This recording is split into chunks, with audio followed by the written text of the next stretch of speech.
শীতে সবজি দিয়ে বানিয়ে খাওয়ার পর একটা কথাই বলবো, এই মুচমুচে চপগুলো আগে কেন বানাইনি। চলুন দেখে নিই। তার জন্য নিয়েছি গাজর, বিনস, ক্যাপসিকাম, বিট, ধনেপাতা, কাঁচা লঙ্কা। সবগুলা ধুয়ে পরিষ্কার করে কুচি করে কেটে নিয়েছি। কেটে নেওয়া হয়ে গেছে। গ্যাসে ফ্রাই প্যান চাপিয়ে চা চামচের 2 চামচ সরিষার তেল দিয়ে দিলাম মৌরি, আদা কুচি। হালকা করে ভেজে নেব কিছুক্ষণ। ভাজা হয়ে গেছে। যে সবজিগুলো কেটে রেখেছিলাম ওপর দিয়ে সব সবজিগুলো একে একে দিয়ে ভেজে নেব।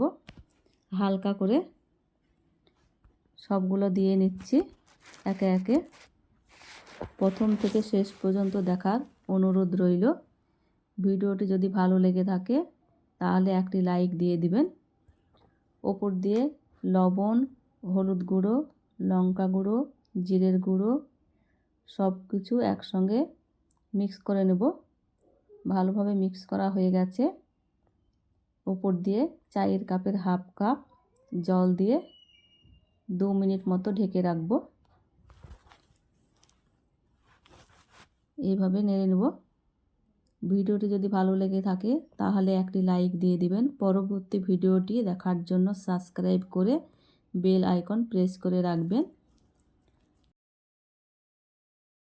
সবজিগুলা সেদ্ধ হয়ে গেছে। আবারও নেড়ে নিচ্ছি। যা আগে থেকে আলু সেদ্ধ করে রেখেছিলাম হাত দিয়ে চেপে এইভাবে দিয়ে দিলাম। এইভাবে দিলে একটু দানা দানা থাকবে, মুখে পড়লে ভালো লাগবে। ওপর দিয়ে ধনেপাতা কুচি দিয়ে আবারও কিছু সবজির সঙ্গে মিশিয়ে নিচ্ছি। ভালোভাবে মেশানো হয়ে গেছে।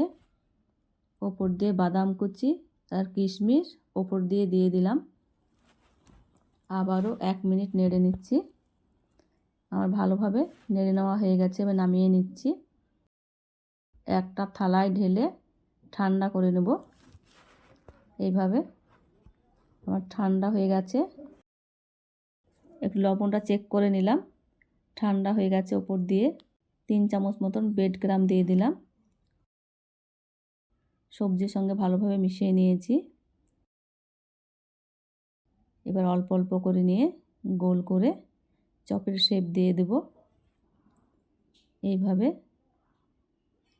এইভাবে আমি সবগুলাকে একে একে করে নিয়েছি। দেখুন কত সুন্দর হয়েছে। এইদিকে 2 চামচ কর্নফ্লাওয়ার নিয়েছি, গুলে নিলাম। কর্নফ্লাওয়ারের পরিবর্তে আপনারা ডিম দিয়েও করতে পারেন। কর্নফ্লাওয়ারের চুবিয়ে ব্রেড ক্রাম্বে দিয়ে দিলাম। এইভাবে মাখিয়ে নিচ্ছি। এইভাবে আমি সবগুলাকেই একে একে করে নেব। আবারও একটা দেখিয়ে দিচ্ছি। আবারও ব্রেড ক্রাম্ব লাগিয়ে নিচ্ছি। সবগুলাই এইভাবে লাগিয়ে নিয়েছি। এদিকে গ্যাসে ফ্রাই প্যান চাপিয়ে তেল গরম করে রেখেছি। এবার চপগুলাকে ভেজে নেব। ভেজিটেবল চপ তৈরি করা এতটা সহজ তোমরা কল্পনা করতে পারবে না। দেখতে যেমন লোভনীয় তেমনি স্বাদ। আমার সবগুলা একদিক হয়ে গেছে। এবার উল্টিয়ে নিচ্ছি। দেখুন দেখতেই কত সুন্দর লাগছে। এইভাবে আপনারা একবার ট্রাই করে দেখতে পারেন। ভালো লাগলে অবশ্যই একটি লাইক দিয়ে পাশে থাকবেন। সবগুলো আমার ভাজা হয়ে গেছে। এবার তুলে নিচ্ছি। দেখুন দেখতে কতটা সুন্দর হয়েছে। আবারও চপগুলো একই রকমভাবে ভেজে নেব। আমার ভাজা হয়ে গেছে, তুলে নিচ্ছি। দেখুন একদম দোকানের মতো মুচমুচে হয়েছে, কোনো অংশে কম নয়। আপনাদের আমি একটা খেয়ে দেখাচ্ছি টমেটো সস দিয়ে। একটা ভেঙে দেখাচ্ছি আপনাদের। দেখুন ওপরটা মুচমুচে, ভিতরটা সফট। খেতে তো অসম্ভব মজার হয়েছে।